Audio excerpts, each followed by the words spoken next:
On vous parle cet après-midi de l'évacuation de civils de l'usine Azovstal pour se rendre à Zaporijia. On est à 230 km au nord-ouest de Mariupol, cette ville du sud. Et on apprend à l'instant que l'ONU annonce l'évacuation réussie de 120 civils de cette usine qui est l'un des plus gros complexes métallurgiques d'Europe. On est toujours avec mes invités. Catherine Gentil est là. Merci chère Catherine. Nathalie Shrine, vous êtes française d'origine ukrainienne. Emmanuel Dupuis, consultant dans le domaine défense et sécurité armement, président de l'Institut Prospective et Sécurité en Europe. Et le général Bruno Darry est également là aussi, ancien gouverneur militaire de Paris. On va tout de suite se rendre à Zaporijia. Vous retrouvez Solène Rioux. On imagine que les secouristes attendent maintenant à pied d'œuvre ces civils dont l'ONU dit qu'ils seraient 101. On l'a appris, c'est la dernière information qui nous parvient en provenance d'Ukraine. Oui, dernière alerte en effet qui nous parvient, mais on ne sait pas s'il s'agit d'une nouvelle évacuation ou de celle qui a d'ores et déjà été réalisée, parce que la vice-première ministre ukrainienne, elle, il y a un instant, Irina Vereshchuk a parlé de 156 civils dans ce convoi, dont 20 enfants. Ça, ce sont les tout derniers chiffres donnés par une officielle. Alors, selon elle, les couloirs humanitaires fonctionnent. En revanche, elle a accusé les Russes de ralentir les choses, de ne pas coopérer de la bonne manière. Elle a notamment accusé les Russes, le filtrage des Russes au checkpoint de nazisme. Elle l'a comparé à du nazisme. Irina Vereshchuk, on a senti quand même très émue lorsqu'elle a abordé la situation de ces réfugiés à Azovstal concernant ceux qui restent dans l'usine. Donc, mis à part cette évacuation donc de 100 réfugiés dont on ne sait pas s'il s'agit d'une nouvelle, elle a parlé de 150 personnes qui restent environ, femmes, enfants principalement. Alors si vous regardez derrière moi, évidemment, les secouristes sont en tout cas attendent, sont prêts pour accueillir ces réfugiés. On a des ONG, notamment la Croix-Rouge également, l'UNICEF. Bref, sur ce parking-là que vous voyez sur ces images de Claire Cambier, c'est ici que ces bus vont arriver, que les identités des rescapés d'Azovstal vont être vérifiées. Et puis ensuite, ils se dirigeront vers cette grande tente d'aide humanitaire blanche que vous voyez sur la droite. À l'intérieur, là encore, tout est prêt d'un point de vue logistique, la nourriture, les boissons également. Et puis plein des vêtements, notamment pour les enfants. C'est à l'intérieur de cette tente qu'on leur demandera s'ils sont d'accord, notamment pour donner des témoignages, répondre aux questions des journalistes, parce que les membres, la délégation des Nations Unies nous l'a signalé en début de journée. Cette arrivée se fera dans la dignité, pas question de laisser les journalistes courir vers les rescapés pour leur poser des questions tout de suite, même si bien entendu le monde entier veut entendre les témoignages de ces réfugiés, de ces rescapés d'Azovstal qui sont restés près de 2 mois dans cette usine à Mariupol. Merci Solène. Je remercie également Claire Cambier qui est avec vous à Zaporijia. Avant de revenir sur ce parcours justement de ces civils, alors la vice-première ministre ukrainienne, parlait justement de 156 civils, dont une vingtaine d'enfants. L'ONU parle de 101 civils. On va essayer au cours de cet après-midi d'en savoir un peu plus. C'est vrai que c'est parfois compliqué de savoir quel trajet ils ont emprunté. On va voir ça dans un instant avec Jade Partouche. Mais là, une information qui nous est parvenue, justement, Vladimir Poutine, au sujet des armes. L'Occident doit cesser de fournir des armes à l'Ukraine. On parlait justement de cette question de l'armement. Il y a un risque, Vladimir Poutine, ait une réaction étant donné qu'il est imprévisible, en voyant toutes ces armes arriver. On parlait tout à l'heure notamment de Boris Johnson qui a annoncé un nouveau plan de 300 millions de livres, environ 355 millions d'euros, Emmanuel Dupuis. Il y a un risque... Le risque, c'est la continuation des bombardements contre les livraisons d'armement, en ciblant les stocks d'armement qui sont stockés dans un certain nombre de villes ukrainiennes. On a parlé de Lviv, mais en fait, il y en a aussi à Dnipro. De cibler les convois ferroviaires. C'est par le chemin de fer que les armes transitent pour la plupart du temps. Et évidemment, il n'y a pas de risque supplémentaire puisque ce n'est pas un fait nouveau. Déjà depuis plusieurs mois, il y a des livraisons d'armement de la part des principaux pays. Par contre, depuis maintenant une semaine, depuis la réunion donc de Ramstein sur une base américaine en Allemagne, mardi dernier, il y a une dizaine de jours, au cours duquel 40 ministres de la Défense et des industriels de défense ont singulièrement fait monter en puissance ce dispositif de livraison d'armement. Les Américains vont livrer 90 canons au Howitzer. Les Polonais ont proposé une centaine de chars T-72. On évoque Ils sont arrivés, ces chars, on ne sait pas encore. Pas encore. Ouais. Mais enfin, la Pologne a proposé de les troquer contre 250 chars Abrams. Là, pour le coup, c'est une négociation commerciale qui avait été réalisée quand Joe Biden s'était rendu à Varsovie il y a 3 semaines, un mois de cela. Donc évidemment, les armes continuent d'affluer. Le président Emmanuel Macron, d'ailleurs, l'a dit lui-même à Volodymyr Zelensky il y a quelques heures, en évoquant 615 tonnes d'armement, 12 canons César et 100 millions d'euros. Alors vous voyez ces images en direct qui nous parviennent de Zaporijia, où vous le savez, ces civils sont attendus par les secouristes, par toutes les ONG dont nous parlait Solène, par la Croix-Rouge internationale. Vous voyez là, on voit une première voiture, Catherine, des Nations Unies, justement, parce que ce convoi, il y a les Nations Unies, il y a la Croix-Rouge internationale, c'est un long convoi qui a mis du temps à arriver, et c'est vrai qu'on voit que ça s'accélère cet après-midi, avec notamment cette déclaration de la vice-première ministre ukrainienne, et des civils qui vont arriver peut-être dans les minutes qui arrivent. Et qu'on va essayer effectivement, qu'on va protéger aussi d'ailleurs d'un accueil qui serait peut-être un peu trop chaleureux, parce qu'il faut quand même, notamment de la part de la presse, c'est ce que disait Solène Rioux tout à l'heure, il faut comprendre aussi dans quel état d'esprit se trouvent les personnes après avoir vécu un événement aussi traumatisant que de se retrouver durant 2 mois dans des sous-sols insalubres, et puis avec des attaques quasiment constantes. Donc ce sont des personnes, surtout si on pense aux enfants, qui sont particulièrement fragilisés. Oui, on a vu même sur des images, il y avait un bébé de 2 mois, oui, exactement. 2 mois qui a pu sortir. Donc c'est aussi pour ça qu'il y a déjà des psychologues qui sont sur place pour commencer à les aider d'un point de vue psychologique aussi, parce que c'est un traumatisme évidemment très violent. Et puis aussi voir calmement quels sont les besoins en médicaments, quels sont les gens qui sont malades, quels sont ceux qui peuvent partir plus rapidement pour retrouver de la famille dans d'autres endroits d'Ukraine. Donc il va y avoir toute une mise en place d'une infrastructure nécessaire pour les accueillir le mieux possible et les ramener dans une vie normale, entre guillemets, aussi le plus rapidement possible, pour qu'ils n'oublieront jamais le cauchemar qu'ils ont vécu à Mariupol, mais en tout cas pour les aider à repartir de nouveau vers l'avant. Ouais, Nathalie Schrin, quand vous voyez ces images, ça suscite quelle réaction chez vous?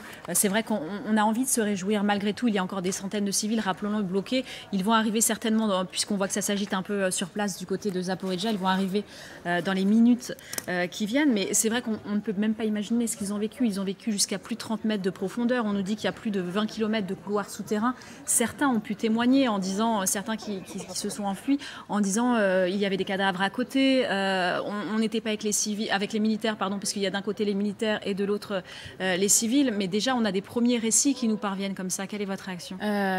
Oui, déjà, chez moi, j'ai une dame qui est en syndrome post-traumatique. Donc, c'est sûr que c'est pas évident à gérer, même pour les aidants. Trouver exactement les mots, les médicaments qu'il faut, et chaque personne réagit de façon différente. Et alors là, je vous coupe ces images en direct. Ça serait un premier bus de civils qui arriverait, Catherine, si j'essaye de bien analyser ce qui se passe actuellement du côté de Zaporijia. Oui, apparemment, c'est bien le premier bus qui voit des civils arrive à Zaporijia. On voit qu'ils ont tendu les forces de sécurité ukrainiennes des cordons pour réussir à les isoler. Oui, les premiers vont descendre du bus, là. Et on va retrouver Solène Rioux qui est sur place, justement. Solène, vous êtes du côté de Zaporijia et on voit un premier bus de civils. C'est bien ça, Solène, qui arrive? Oui, j'en vois déjà 4 au début, ça y est, qui commencent à arriver à l'intérieur, principalement des femmes, des enfants, quelques personnes âgées. Tout à l'heure, la vice-première ministre ukrainienne nous parlait de 156 personnes. Donc écoutez, ils vont commencer à descendre là, d'un instant à l'autre. Il y a les policiers ukrainiens que vous voyez sur ces images de Claire Cambier avec leurs gilets jaunes qui vont dans un premier temps contrôler leur identité. Vous voyez, il y a également ces membres de l'UNICEF qui sont prêts à les prendre en charge dès qu'ils descendent. Et puis également toute la délégation des Nations Unies. On a vu quelques voitures des Nations Unies arriver tout à l'heure, ces voitures blanches avec l'écriture Nations Unies en bleu dessus. D'ailleurs, on a vu la délégation présente ici qui attend depuis hier enlacer leurs collègues comme pour montrer vraiment le soulagement après 48 heures de galère. On peut le dire quand même, on attendait leur arrivée hier matin, c'est ce qu'avait dit le président Zelensky, on y croyait vraiment. Petit à petit, l'horaire d'arrivée a décalé jusqu'à se retrouver aujourd'hui cet après-midi. Donc c'est vrai que l'attente a été très très longue. Alors ici on est prêt, on est prêt pour les prendre en charge, notamment vraiment, vous le disiez en plateau, ils ont vécu des traumatismes terribles pendant ces 2 mois à l'intérieur de la Syrie d'Azovstal. d'Azovstal. Donc il y a vraiment une prise en charge médicale et psychologique qui est prête ici dès qu'ils vont mettre vraiment dès qu'ils vont descendre de ce bus qui va se mettre en place. Et là, je pense qu'on voit les premiers, voilà, ça y est, qui descendent. On voit à l'instant une dame, alors qui descend même avec son chien. On observe beaucoup de réfugiés qui arrivent avec leurs animaux de compagnie. Alors juste une petite information, il n'y a pas que des réfugiés d'Azovstal dans ces bus. C'est ce que nous ont dit les Nations Unies tout à l'heure. Il y a également des réfugiés venant de l'arrêt de Berdiansk, de Tokmak, alors que des villes de la région de Zaporijia. Mais voilà, il faut le savoir, ce que vous verrez sur les images de Claire Cambier, ce ne sont pas uniquement des rescapés d'Azovstal. Oui, ce qui pourrait expliquer d'ailleurs que l'ONU parle de 101 civils de l'usine assiégée d'Azovstal, Solène. Et si la vice-première ministre parle de 156, peut-être que ça pourrait expliquer ce différentiel, à savoir ce que vous venez de nous dire, qu'il n'y a pas donc que cette usine, c'est ça? Oui, absolument. Alors, je ne vais pas avancer sur les chiffres parce qu'on parlait de 25, puis de 21 supplémentaires, de 46, on est passé à 80. Enfin, il y a eu beaucoup de chiffres différents ces 3 derniers jours. Alors, on va s'arrêter sur une centaine de réfugiés d'Azovstal. Je pense que là, on est dans le vrai, mais on en saura plus, bien évidemment, dans les heures qui vont suivre. Alors là, vous les voyez, ça y est, et ça commence à se mettre en place. Ils descendent tranquillement. Alors, je vais essayer de m'avancer pour voir un petit peu leur visage, peut-être voir. Hop, voilà. Alors c'est vrai qu'on voit la fatigue quand même sur leur visage. Le soulagement, sans doute aussi, d'arriver enfin après un périple qui a duré, je vous le disais, 3 jours. Ils n'ont pas grand-chose avec eux. Quelques sacs. Là, je vois une dame avec son sac, quelques provisions à l'intérieur. Souvent, ils n'ont quasiment pas bu, quasiment pas mangé depuis plusieurs jours. C'est pour ça que ce qu'on vous montre depuis hier avec Claire Cambier, c'est que tout est en place parce que tout l'est réellement à l'intérieur de cette tente. Il y a à manger, il y a à boire, il y a des repas, vraiment. Tout ce dont ils ont besoin, ils vont l'avoir là dans les minutes qui suivent. Et on imagine que ça va être un réel soulagement pour eux et puis réel soulagement aussi pour ceux qui vont pouvoir retrouver leurs proches. On était tout à l'heure avec des familles qui attendaient, qui nous disaient nous on a hâte. Ils n'étaient même pas inquiets, ils savaient que voilà ça allait se faire aujourd'hui, que c'était le grand moment, ils allaient enfin retrouver leurs proches après 2 mois sans les avoir vus. Et donc on sent vraiment là le soulagement ici quand même, le soulagement qui sur ce parking de Zaporijia, ouais. Solène, vous savez à peu près, enfin, je pense que vous avez pu discuter avec les gens qui sont sur place. On voit les secouristes de la Croix-Rouge, vous nous avez parlé aussi de pas mal d'ONG qui étaient sur place. Le programme et le temps qu'ils vont rester ici à Zaporijia, est-ce que vous le savez? Alors oui, c'est vrai qu'il y a le comité international de la Croix-Rouge, parce que vous savez que c'est eux, avec les Nations Unies, qui ont organisé cette opération de sauvetage extrêmement complexe. Combien de temps ils vont rester? Autant de temps qu'il le faudra. C'est ce qu'ils nous ont répondu. Alors, eux, ils sont mobilisés. Ils étaient déjà mobilisés avant qu'on parle de cette arrivée des réfugiés d'Azovstal. Mais là, ils sont venus en nombre. Ils sont beaucoup plus nombreux, bien évidemment, pour les prendre en charge. Parce qu'on sait que là, il va sans doute y avoir une prise en charge non seulement physique, bien évidemment, mais psychologique, également, parce qu'ils ont vécu, on le disait, des choses terribles pendant ces 2 mois à Azovstal. Et ces membres des ONG, d'associations présentes ici sont même présents la nuit. C'est pour vous dire, en fait, à tout moment, il y a des personnes ici qui sont là, disponibles pour faire un check-up physique, parce qu'il y en a qui arrivent avec... Il y a des blessés, Irina Vereshchuk l'a dit tout à l'heure, il y en a certains qui sont blessés dans ce qu'on voit. Je n'en ai pas vu pour l'instant, mais je viens de voir justement un membre de l'UNICEF passer avec une chaise roulante. Donc voilà, on imagine qu'il y a des blessés dans ces bus. Ils vont être pris en charge très rapidement et très sérieusement ici à Zaporijia. Merci Solène. Je remercie également Claire Cambier qui vous accompagne. Mon général, la priorité, c'est vraiment ce check-up physique quand ils arrivent? Bien sûr, parce que moi je m'imagine 2 mois dans une cave. Oui, d'ailleurs, ceux qui sortent, on voit, ils ont le teint blafard, il manque, tous les médecins nous le disent, ils doivent manquer de vitamine D. Ils manquent de tout. Donc, ils ont vécu l'enfer des combats, c'est-à-dire en dehors de toute atmosphère, dans des caves et avec le poids de la menace. Et on sent l'émotion. Regardez cette dame à qui on demande visiblement peut-être ses papiers, avait l'air très émue. Il doit y avoir beaucoup d'émotions quand on a contenu ça fait 2 pendant mois tout un trajet. qu'ils ont une épée de Damoclès au-dessus de la tête et qu'ils savent qu'ils peuvent mourir pas d'une minute à l'autre, mais d'une heure à l'autre, parce qu'avec les combats et puis les sacrés combats, parce que c'est quand même un fief. Une fois que cette usine sera tombée, Mariupol sera complètement sous la houlette des Russes. Hein. Donc c'est un enjeu plus que tactique, c'est un enjeu politique. Et on a du mal à savoir comment ils tiennent encore, puisque le maire de Mariupol nous dit qu'il y a presque plus de munitions. Il y a plus d'eau. Après, c'est difficile de communiquer aussi sur les munitions. Il n'y a plus d'eau, il n'y a plus de médicaments, il n'y a plus de vivres. C'est pour ça que je dis que de toute façon, Mariupol tombera. Je ne vois pas comment. Il n'y a aucun château fort n'a résisté. Le jour où il n'y a plus de vivres, plus d'eau, plus de munitions, eh bien, le dernier combattant, ils se battront. Mais comme c'est la brigade Azov, ils se battront jusqu'à la mort. Hein.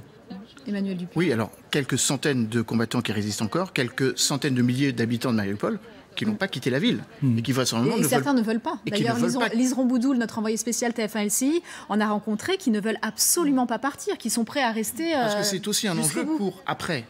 Parce que si vous avez une population ukrainienne qui est chassée de territoires conquis par les Russes, ils vont difficilement pouvoir revenir. Et donc l'enjeu après, c'est la russification ou le sentiment ou la légitimisation en disant ils sont partis. Et donc, ils sont partis parce qu'ils ne se sentaient pas chez eux. Les combats, ils sont localisés autour de cette usine, dans un périmètre, je crois, il y a quand même, kilomètres, etc. Il y a quand même toute la zone que les Russes ont conquis. De Mykolaïev, Kherson. Kherson aussi. On voit bien qu'à Kherson, c'est un enjeu absolument essentiel. Silence radio, plus d'Internet. On reviendra sur Kherson au fil de l'émission. C'est vrai, Kherson, où le rouble, d'ailleurs, a été mis en circulation ce week-end. Et où un référendum a lieu là, alors que nous parlons. On y reviendra. Pseudo-référendum aurait lieu.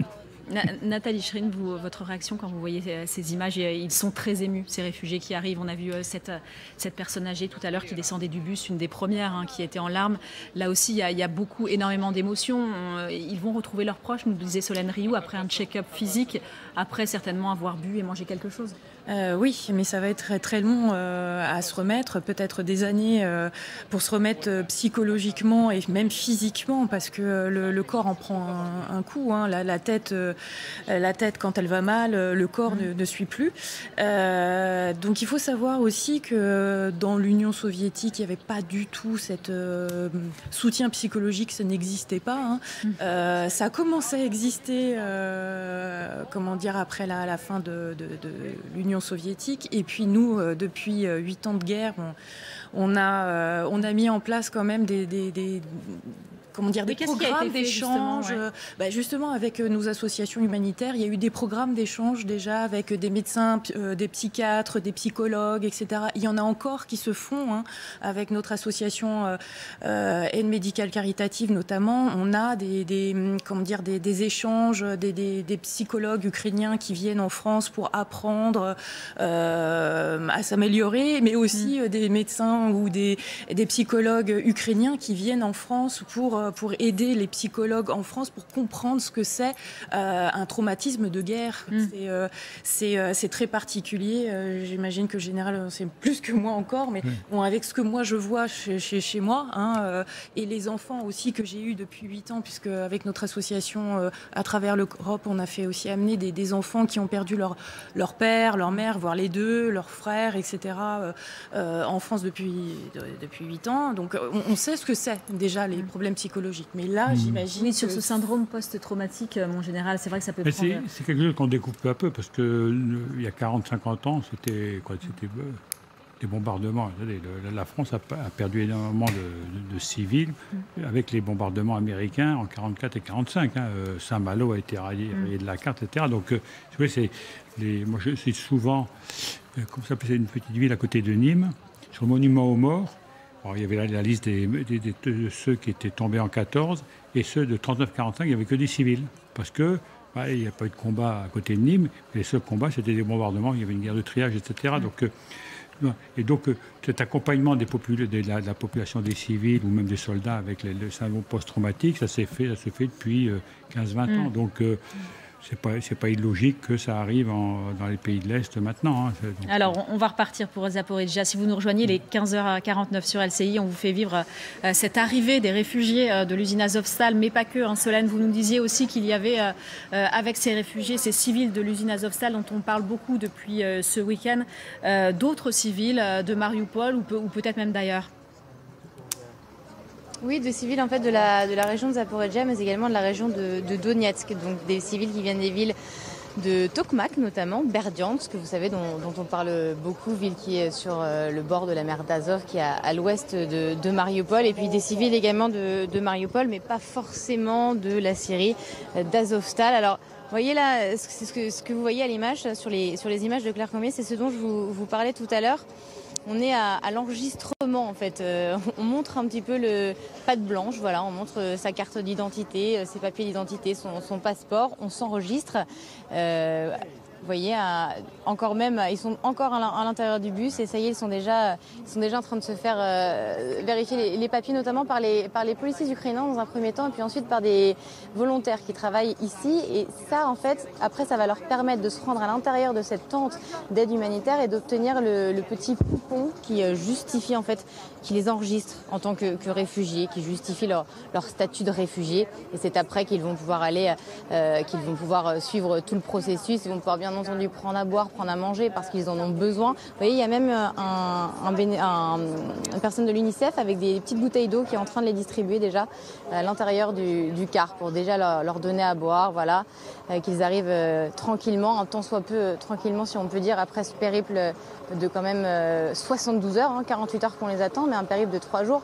Imaginez que normalement, en temps normal, avant la guerre, Mariupol, Zaporizhzhia, c'est 230 km. Donc c'est-à-dire que c'est 3 heures. Et là, 3 jours pour venir ici.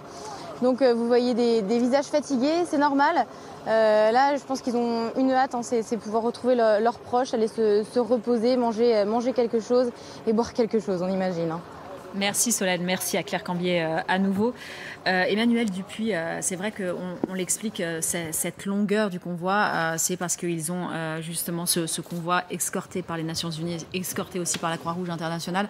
Ils ont rencontré notamment une vingtaine de checkpoints russes, avec des Russes, peut-être certains faisaient du zèle, c'est ce qu'avait l'air de dire aussi la vice-première ministre ukrainienne, qui nous disait que ce convoi avait eu des difficultés, qu'il n'arrivait pas, que ce soit les Nations Unies ou la Croix-Rouge internationale, à être très près du bus par moment. C'est vrai que ce voyage a pu être très très long pour ces civils, alors qu'on l'apprend au même moment. En ce moment, il y a un puissant assaut russe, c'est ce que nous dit l'armée ukrainienne, sur l'usine Azovstal. Alors, il est effectivement long, enfin, ça a été évoqué, 3 jours contre 3 heures précédemment, mais surtout parce qu'il y avait possiblement des gens qui se sont insérés dans ce convoi. Ce n'était pas que la population de Mariupol. Il y a peut-être eu la volonté d'essayer de récupérer un maximum de personnes qui voulaient fuir. On a évoqué des réfugiés qui viennent de Berdyansk, qui n'est pas à Mariupol. Mais vous avez raison de rappeler que lors des précédentes tentatives, il y a eu 9 tentatives de mettre en place des corridors humanitaires. Aucune n'a abouti réellement, en tout cas sous l'égide des Nations Unies et de la Croix-Rouge. Mais ça ne voulait pas dire que des gens n'arrivaient pas à sortir de la zone contrôlée par les Russes. Donc évidemment, il y a toujours cette volonté de la part des Russes de veiller à ce que personne ne sorte du dispositif s'il est un combattant. Ce qui laisse peut-être mal augurer le sort que pourraient connaître les derniers tenant donc la forteresse d'Azovstal. On parle d'un puissant assaut actuellement. Évidemment, les checkpoints avaient pour vocation de vérifier qu'il n'y avait pas de combattants du bataillon Azov qui quittaient la NAS qu'avaient mise en place les Russes. Catherine, peut-être des Russes qui demandent à chaque fois de voir aussi les tatouages, c'est ça, à chaque fois, checkpoint. Qui parfois demandent effectivement aux gens de se déshabiller pour être sûr qu'ils n'ont pas un tatouage, effectivement, faisant référence d'une manière à une ou d'une autre au bataillon Azov. Et puis là aussi, je pense que les Ukrainiens vont vérifier qu'il n'y a pas d'espions russes qui s'est infiltré parmi les réfugiés. C'est des deux côtés, on vérifie les choses. La suspicion partout. Oui.